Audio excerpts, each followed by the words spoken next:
Hello, everyone. We are back with another Tekken Tips Sundays.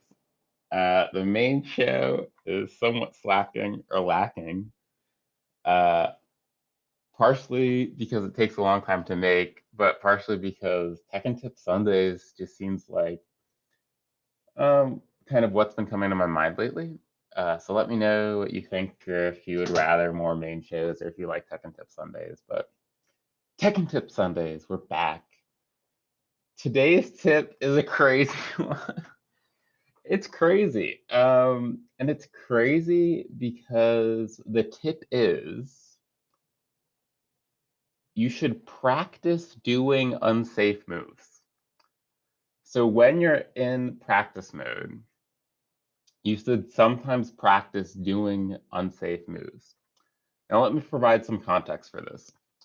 So obviously, different unsafe moves are different levels of unsafe, right? So we have 10 frame, 11 frame, 12 frame, 13 frame, 14, 15.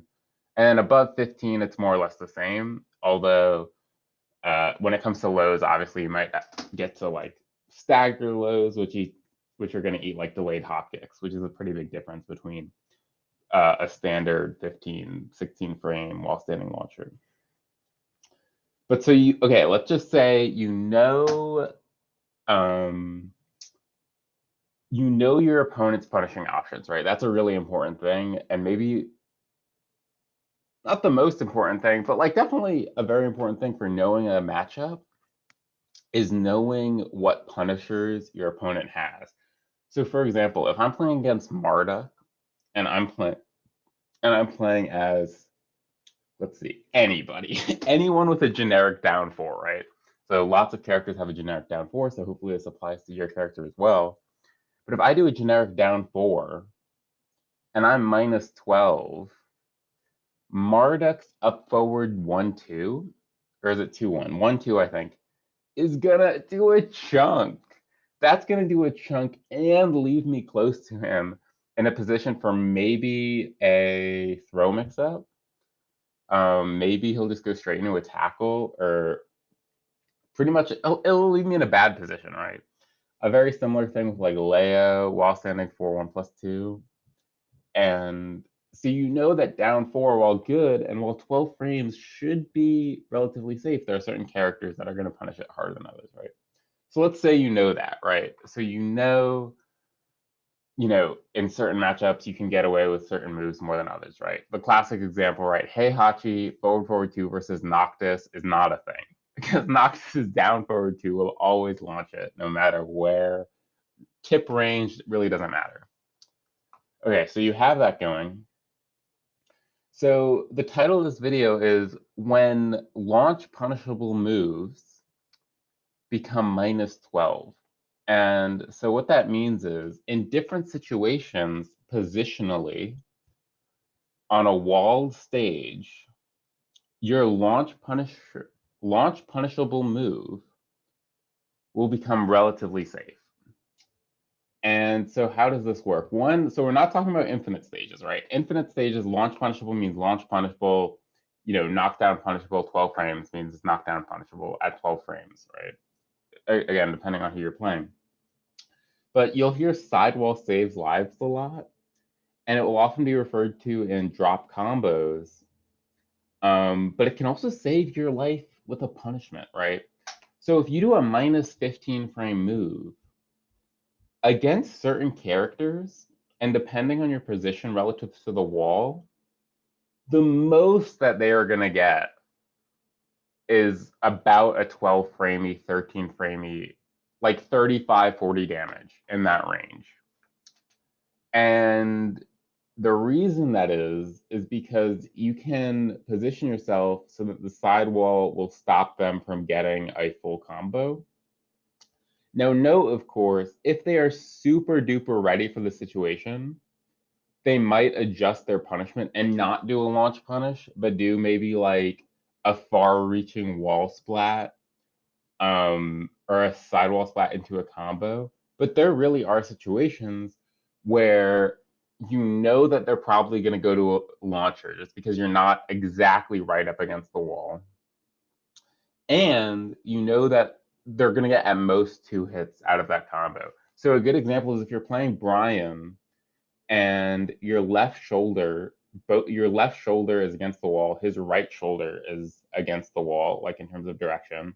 You're slightly off angle, and if you do a launch punishable move that he jet uppers, your body will go like midway in the air, hit the wall, and as far as I know, there's no way to pick that up. He can do a pickup if it's directly a sidewall, and he can do a pickup if it's like a pretty high sidewall. But there's a situation where you'll go a little bit up in the air, you'll hit the wall, and you'll come down almost immediately. And so the best he can probably get there is like jet upper, forward, forward, forward. And so depending on how aware your opponent is, that Brian, let's say I do a -16 move.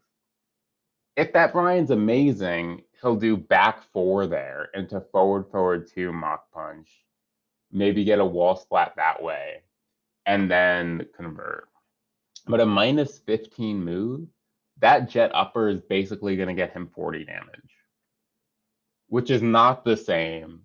And you're going to tech wall away from the wall. He's going to get 40 damage, or they're going to get 40 damage, and you're going to tech roll away from the wall and be in a pretty good scenario. And I know what you're saying, well, actually just ate 40 damage. Well, let's say I'm Law, because I'll use Law again as an example, and I think he is my main, but I think also most people know Law's moves because he's like one of the most popular characters. Let's say I do down 2-3 at the ball, right? -15 move. In that situation, down 2-3, the risk reward I would argue is heavily in my favor. Because down 2-3 has a -12, -13 move would be broken. Because if I hit him, right, if you think about the angles of the situation, if I get a combo in that situation, I get a full combo. His combo, the sidewall would mess up because he's facing the wall more than me, but I'm facing the opposite or the adjacent wall. And so I could get potentially a full combo with down 2-3 into a wall ender, which would be like 80 damage. 80 damage for a counter hit, high crush, down 11 frame move. That's -12 or -13 in that case. It's absurd. And there's a lot of situations like this, right? A similar situation on offense that I'm sure we've all encountered is when a Kazuya has sidewall position such that their hell sweep will lead to a full wall combo. If you haven't labbed this, you have to go lab this and recognize this situation because the risk reward on hell sweep goes up a lot. Because if you can get back to 4, down forward 1, 4 after your hell sweep, I mean, that's just crazy. Plus wall Oki. So there are these sidewall situations where on offense, maybe you get more damage off of a knockdown move, but on defense, maybe your panic moves become a lot safer. Devil Jin's up 4 in this situation is crazy, right? Because the delayed hop kick punish, they'll hit the side wall and immediately fall down. And so his up 4 in that situation just becomes, the risk reward becomes insane. Like, I'm going to crush not only all your highs, but maybe a mid or 2. And it's going to be -12. And if it hits, I get a full combo plus wall carry. So learning these situations and going against different characters and practicing your launch punishable moves in these situations and knowing which characters can pick up and knowing what like exact wall positioning you'll get this property is super important because down 2-3 with Law becomes such a broken move in these situations. Up 4 with Devilgen becomes a broken move in these situations. I mean, Lars Laser, Lily Matterhorn. Lily Matterhorn in this situation is crazy, right? Because again, they have to adjust their punish, but if they do a standard launch, like the sidewall will almost instantly mess them up. But they have wall pressure, but your panic move becomes safer. So it's like Learning these situations is really a nice tip, and it's a way to get off your panic moves without feeling like you made like a bad choice or you were panicking. Right? That's a calculated choice to use your panic move in that specific situation. Obviously, you have to get the timing right, but that's true anytime you want to use a panic move. So know your wall situations, know who you're playing against, and how they can launch punish your moves.